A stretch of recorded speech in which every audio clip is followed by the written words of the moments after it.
This is a secret you were never meant to hear. Pause. Let silence pull them in. Then, not because it was lost, but because it was buried. Massachusetts, 1847. A quiet township cloaked in fog. A girl named Latoya. And something so disturbing that the local authorities sealed every record they could touch. But paper always leaks.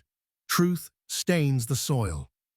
What happened in that cold farmhouse was not a case of sickness, not madness, and certainly not fiction. It was control. And behind the possession, behind the screams, was a system far older than religion and far colder than science. The doctors who walked into that room, most never spoke again. The few who did were discredited, quietly, efficiently. They said Latoya was possessed, but that's just the surface. What was possessing her wasn't just some demon from lore. It was something deeper, something woven into the structure of reality, something summoned, not by mistake, but by design. You see, this wasn't an isolated event. This was a ritual, disguised as a diagnosis, and the elite who studied her reaction weren't there to cure her. They were there to observe. Because Latoya's body became a mirror, a portal, a prototype, and for the first time, the system saw something horrifying. The mind could be reprogrammed from the inside. You've heard of MK Ultra, you've heard of exorcisms, but this was neither. This was the convergence, where spiritual terror meets institutional experimentation. And it worked. That's why it was buried. And now, you're going to see what they saw. You're going to feel what they feared. But be warned, once you hear the full truth, you cannot unknow it. From this point forward, you will never view reality or your mind the same again. You've just opened the first of 13 doors, and the next one is locked from the inside. They say the devil hides in the details. But the truth? He hides in the diagnoses. When Latoya began speaking in voices, foreign, ancient, layered like overlapping frequencies, the town priest called it demonic, the doctors called it hysteria, and the state called it confidential. But none of them were prepared for what she spoke next. Words no one had ever taught her, terms from dead languages, whispered between sobs, names from Mesopotamian temples that had never been translated publicly except in classified archaeological briefings. She wasn't speaking madness, she was reciting programming. You see, there are frequencies in language, sounds that trigger memory centers, bypass the rational filter, and hijack the subconscious.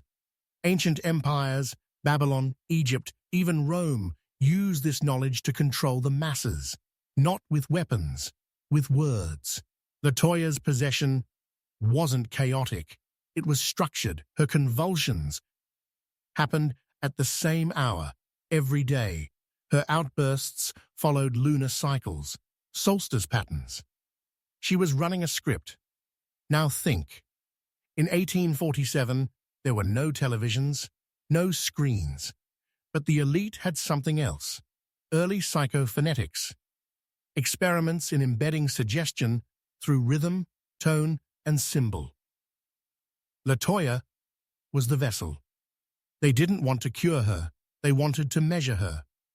They sat in that candlelit room, listening to a teenage girl chant ancient neural triggers that could unravel a sane man in minutes. Doctors fainted. One tried to scratch Latin symbols into the walls with his own fingernails. Another vanished from public record within weeks. This wasn't possession. This was installation. And here's what they don't want you to realize. That same script, it's running again, right now, in your media, in your politics, in your music, in your thoughts, because once a language penetrates deep enough, it stops being something you hear and is being something you obey. Latoya wasn't infected by evil, she was recoded.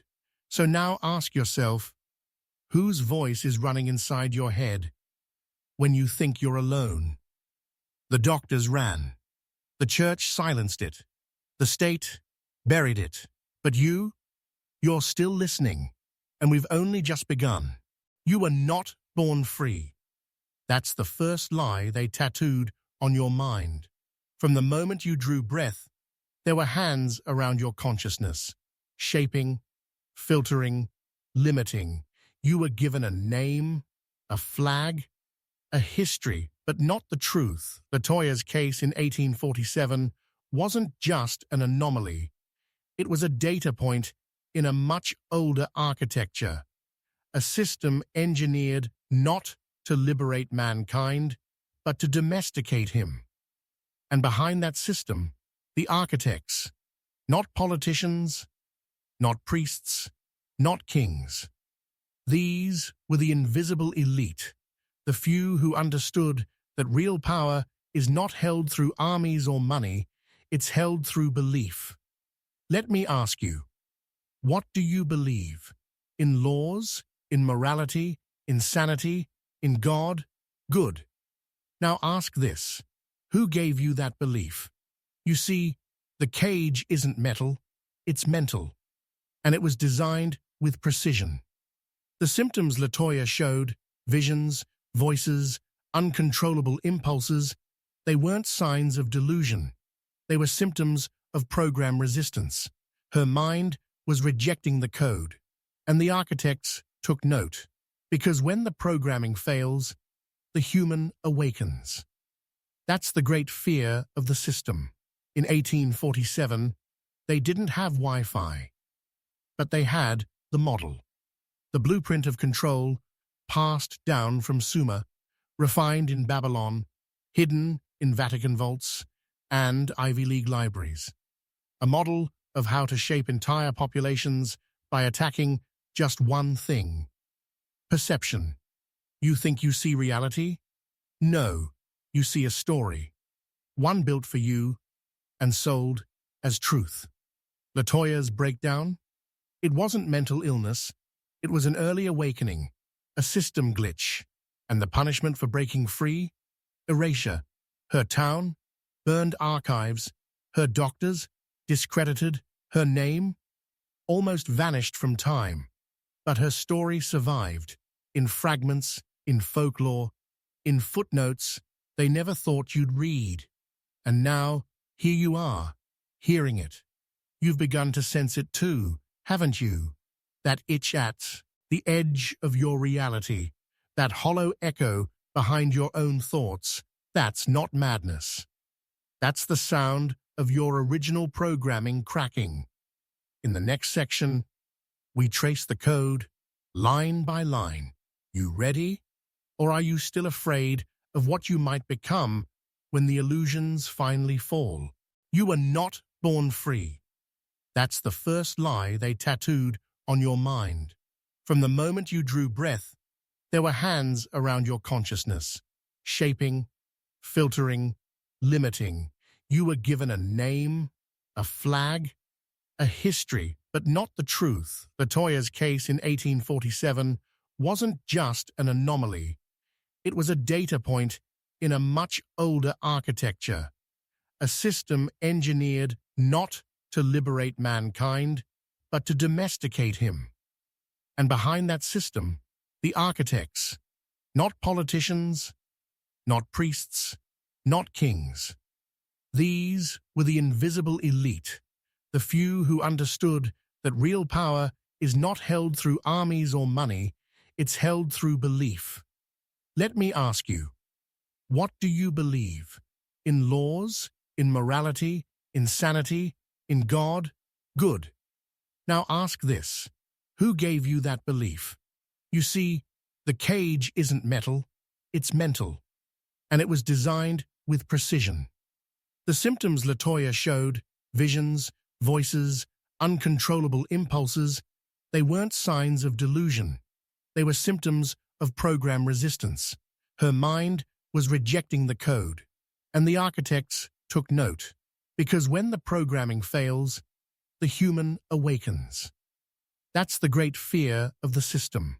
In 1847, they didn't have Wi-Fi, but they had the model, the blueprint of control passed down from Sumer, refined in Babylon, hidden in Vatican vaults and Ivy League libraries.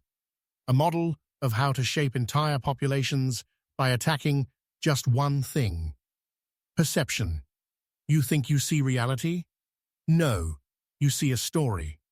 One built for you and sold as truth. Latoya's breakdown? It wasn't mental illness. It was an early awakening, a system glitch. And the punishment for breaking free? Erasure. Her town? Burned archives. Her doctors? Discredited. Her name? Almost vanished from time. But her story survived. In fragments, in folklore, in footnotes they never thought you'd read. And now, here you are, hearing it. You've begun to sense it too, haven't you? That itch at the edge of your reality, that hollow echo behind your own thoughts, that's not madness. That's the sound of your original programming cracking. In the next section, we trace the code, line by line. You ready? Or are you still afraid of what you might become when the illusions finally fall? They built the cage beautifully, didn't they? Stained glass, incense, psalms, a language that wraps itself around your soul and whispers, obey. But Latoya's case, in 1847, cracked that illusion wide open, because when she screamed scripture backward, in perfect Latin, when she spoke the names of archangels in reverse, summoning not demons, but memories, her voice pierced through something ancient, and the walls began to bleed. You see, the Codex of Control had already merged with organized religion centuries earlier, not to elevate the human spirit, but to bind it permanently. This wasn't faith, this was spiritual programming. Let's be clear, this isn't an attack on belief. It's a revelation about who weaponized it. Every institution has a mask. And the church? It wore the mask of salvation while building obedience engines behind the altar. Let me show you. By the time Latoya was possessed, her family had already been involved in a fringe sect of Puritan revivalism, obsessed with sin, punishment, and divine hierarchy. But it wasn't just the sermons, it was the structure of those sermons. Every week, she sat beneath a pulpit, looking up, head down, eyes low. Every message was encoded with guilt, submission, and the worship of suffering. Sound familiar? This isn't about God. It's about who gets to define him and what they do with that definition once you've surrendered. Her exorcism didn't heal her. It installed deeper programming, layer after layer of ritualized shame disguised as salvation. And when the doctors finally stepped in, they weren't challenging the system. They were reinforcing it. Medicine and religion, two heads, same serpent. Latoya wasn't being freed. She was being formatted. And that's what most men today don't see. You pray to a God you were taught to fear. You seek redemption for sins you were told to believe in. And you mistake a chains for commandments. But ask yourself, if salvation requires obedience, whose kingdom are you really serving? The moment Latoya rejected that system, when her voice twisted holy phrases into chaos, the reaction wasn't mercy, it was erasure, because the architects of the Codex do not forgive apostates. And if you're still watching, you're already becoming one. They told you medicine was about healing. But what if I told you it was about obedience? 47 wasn't just the year Latoya collapsed. It was the year the American Medical Association was founded. Coincidence? No. Design. Because what happened to Latoya in that cold room in Massachusetts wasn't an attempt to help her. It was a prototype, a convergence between medical science and psychological domination. You were taught that medicine is based on evidence. But look deeper and you'll find something else. Ritual. White coats, Latin phrases, sacred texts of anatomy. The patient stripped, the doctor elevated, submission and hierarchy, masked as science. Sound familiar? It's religion with a scalpel. Now let me take you back to that farmhouse. Latoya's body was restrained, strapped down by doctors who weren't there to diagnose but to test thresholds. They didn't listen to her. They measured her. Heart rate during invocation, pupil dilation during scripture reversal, neurological response to auditory trauma. This wasn't medicine, it was behavioral engineering. They administered tonics laced with mercury, opiates, and compounds no farm doctor should have possessed. These weren't cures, they were keys, designed to unlock the deeper layers of her psyche. And it worked. For brief moments, Latoya stopped speaking. But she didn't go quiet because she was healed. She went quiet because her consciousness had been fragmented. You've heard of lobotomies, but what you haven't heard of is spiritual lobotomy, the slicing of identity not through surgery, but suggestion and sedation. You think they stopped? Look around. Today they call it treatment, SSRIs, behavioral therapy, neural conditioning. But the purpose is the same. Stabilize the subject to fit the structure. What they fear is instability, because instability breeds awakening. And make no mistake, your attention, your focus, your emotional range, they've all been chemically and psychologically targeted to keep you compliant. Latoya's torment wasn't the failure of medicine, it was the proof of its potential, and the institutions watching her, they weren't disappointed. They were taking notes. So let me ask you, when was the last time you felt something truly, deeply, uncontrollably, and weren't told to numb it? Before a man learns to question the world, they teach him to fear his own thoughts. And that's where school comes in.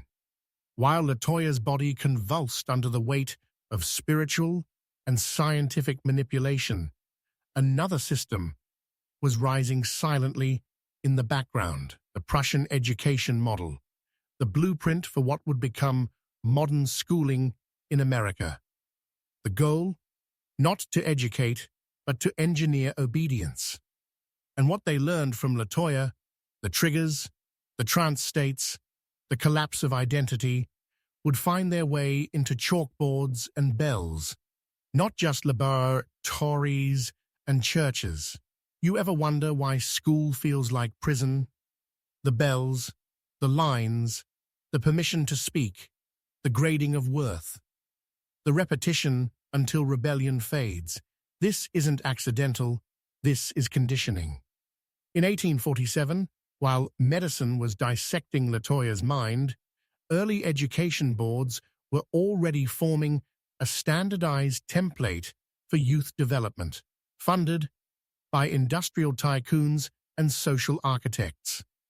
They didn't want thinkers, they wanted workers. Obedient, predictable, broken in. So they designed a pipeline.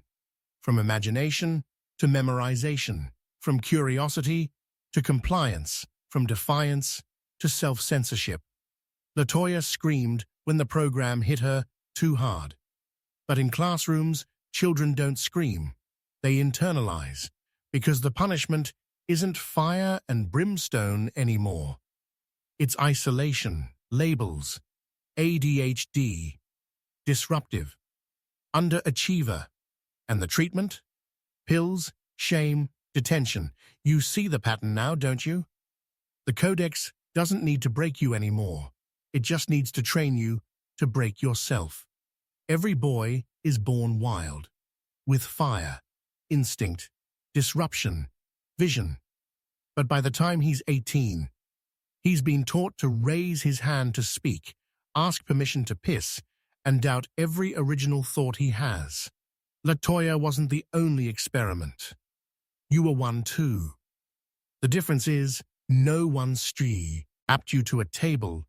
They just put a desk in front of you. And here's the kicker. You thanked them for it. But something in you never fully died, did it? You're still here, still watching, still wondering why it all feels wrong. Every civilization had its myths, stories of gods, heroes, monsters, tales that didn't just entertain. They instructed, initiated, awakened. But something changed. You no longer receive myth. You receive content. Manufactured, sterilized, algorithmic content. And where myth was once a mirror, entertainment became a weapon. In 1847, Latoya's screams were said to mirror biblical plagues, fire, insects, hallucinations.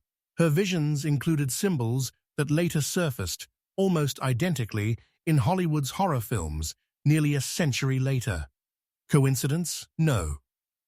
That was absorption, her trauma, her spiritual fracturing, her loss of self. It became script material. You didn't watch fiction. You watched rituals, repackaged as stories.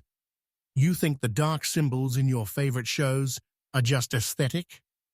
You think the billionaire-funded dystopias you binge on weekends are just cool visuals? No. They are mythic inversion mechanisms. Here's how it works. Ancient myths were designed to awaken identity, to help men remember their place in the divine, to ignite the fire of kingship, warriorhood, mastery. But now, modern entertainment reverses that function. It doesn't awaken, it dulls. Instead of Joseph Campbell's hero's journey, you get broken anti-heroes. Instead of destiny, you get sarcasm. Instead of initiation, you get addiction. And the reason? Because a man who knows his mythic identity is uncontrollable. So the Codex did what it always does. It hijacked the symbol stream. From Latoya's documented symbols to the strange Latin phrases embedded in 1940s horror reels, to the predictive programming of modern dystopias, they've learned how to infect your imagination. And when your inner world is poisoned, your outer behavior becomes programmable. They don't need to chain your body. They just need to write the movie in your mind. And here's the sick genius. You will pay for the chains yourself. Subscription fees, tickets, merch. You'll fund your own indoctrination, but not anymore. Because now, you're not just watching this video.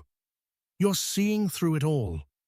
And I need you to do something important right now. If you've made it this far, comment below. The mirror cracked. Write it twice, once for the algorithm and once for your initiation. They don't need your permission to poison you, only your ignorance. After Latoya's institutionalization, her diet changed. No more raw herbs from her grandmother's land. No more fasting, no ancestral tonics. Only what the doctors allowed. Boiled grain, processed salt, white bread, lithium tonics in metal cups. She deteriorated fast. Not just mentally, spiritually. Why? Because her spiritual sight was tied to her body's purity. And the system knew that. You've heard the phrase, you are what you eat. What they don't tell you is, you're also what you don't eat. what's been removed from your environment. Your water is filled with fluoride. They say it's for your teeth, but it calcifies the pineal gland, the very center of intuition, spiritual signal, higher thought. Why target that? Because a man who senses truth is harder to manipulate.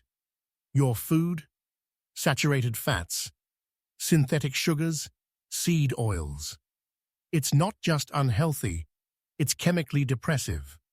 Mood flattens, vision dulls, testosterone drops, focus shatters. Why? Because a man who can't feel deeply can't rebel fully. And the air? It isn't clean. Not anymore. Microparticulates, metals, sedatives in trace amounts. Why? Because breath is life. And if they own your breath, they own your energy. Latoya's descent wasn't just possession or madness, it was nutritional sabotage wrapped in the language of science. They told her family it was for her health, just like they tell you. But here's the real game. Your biology is the last frontier of freedom. When they control the input, they control the output. Your thoughts, your drive, your ability to see patterns. And this isn't new.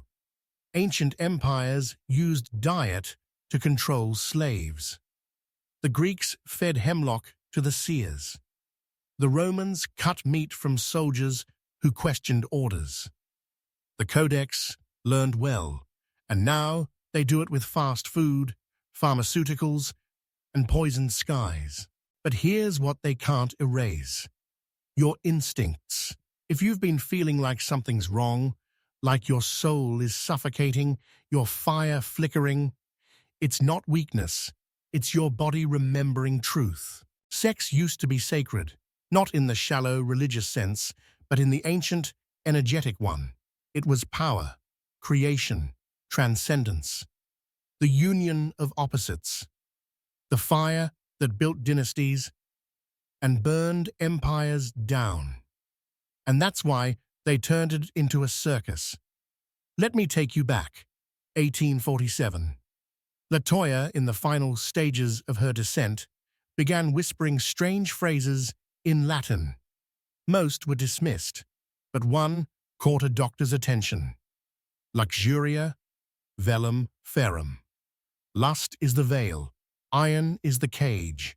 What does that mean?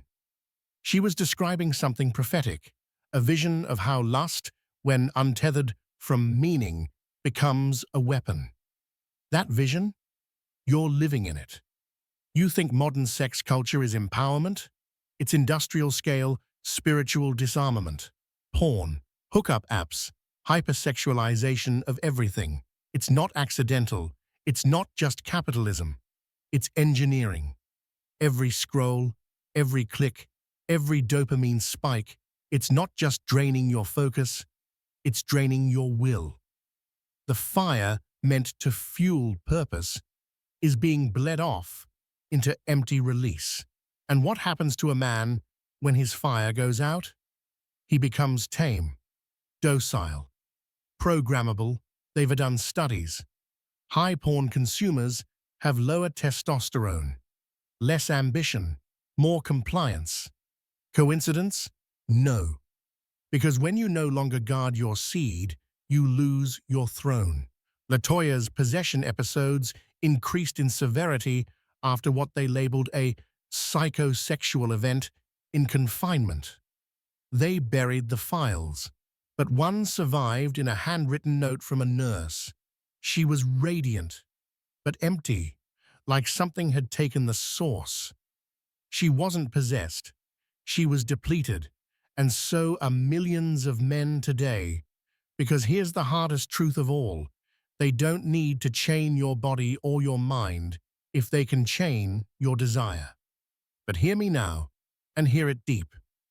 When you reclaim your desire, align it, discipline it, you become something they can't quantify, can't sedate, can't control. You become sovereign. Long before Latoya's screams echoed through the Asylum walls in 1847, a different sound echoed beneath Massachusetts soil, ritual chants spoken in forgotten tongues. Few knew it then, but the land her family lived on sat atop what early settlers called the Ring, an ancient meeting place used by a pre-colonial elite for ritual inversion. What is inversion? It's not just corruption, it's the sacred made profane, the true turned upside down. Light called dark, war called peace, obedience called love. And the masters of this art? The esoteric orders that never died. You've heard whispers, Freemasons, Rosicrucians, Bavarian Illuminati. But those are the outer garments, masks for the inner Codex. Their real religion isn't worship of any god, it's control of reality itself. And they achieve it through symbols. In language, architecture, corporate logos, national seals. Ever notice how hospitals use caduceus snakes or how government buildings mimic Roman temples? These aren't design choices. They are spells, fractal blueprints cast into your subconscious daily. In 1847, during Latoya's final institutional rites, she was strapped beneath an inverted triangle symbol carved into the wood above her bed. It was dismissed as decorative, but we found the sigil in old Hermetic texts. It represents reversal of spiritual polarity. They weren't healing her, they were sealing her. And that's what they're doing to the world today, sealing your energy, sealing your history, sealing your sight. Every mainstream institution is built atop inverted initiation. Religion once meant communion. Now it's control. Education once meant illumination. Now it's indoctrination. Media once meant expression. Now it's suppression. And each one is guided, quietly, ritually, by shadow orders who know exactly what they're doing. You were born into a spell, a matrix of inversion where the hero is mocked, the rebel is criminalized, and the king is castrated in story after story. This isn't chaos. It's order, their order. But here's what breaks the spell. Awareness. To name the sigil is to start dismantling its hold. To speak the inversion is to break the code. And you, right now, are doing that. Latoya's final written words, scrawled in charcoal on the stone wall of her cell, read, "They broke the mirror, but the fire still sees." The doctors ignored it, said it was nonsense, but it wasn't. It was prophecy. You see, they can invert the world. They can poison the food, hijack the air, rewire desire, erase your history, re-script your gods. But there is one thing they cannot touch: the throne inside you, that sacred center, older than memory, deeper than language, the unshakable core of will. Every civilization had a name for it. The Egyptians called it the Ka, the divine double. The Vedic sages called it Atman, the self beyond self. Christ said, "The kingdom of God is within you." And the Codex, they spent centuries trying to kill it. Through shame, through entertainment, through sin, repackaged as freedom, through fear, sold as safety, through comfort, weaponized as sedation. But it never died. It waited. You felt it. That moment when something inside you screamed, "This isn't real." That flicker of knowing in your gut, when the news made no sense. The surge in your chest, when you chose truth over popularity. That was the throne stirring. Latoya's line, her bloodline, was targeted because they carried echoes of this awakening. They didn't lose their minds. They were being hunted for not losing themselves.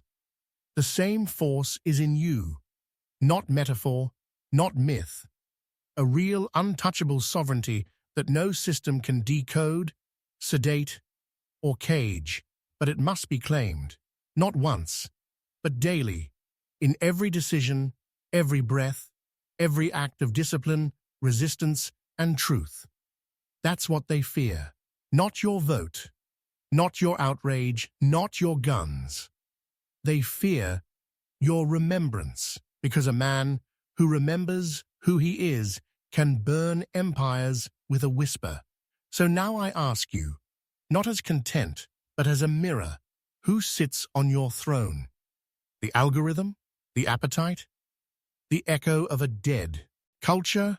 Or you? If you're ready to claim it, truly claim it, comment again below. The mirror cracked. Once for the lie that died, and once for the king that awoke. This was never just a story. This was your initiation. And now, the real war begins. Not out there, but in here.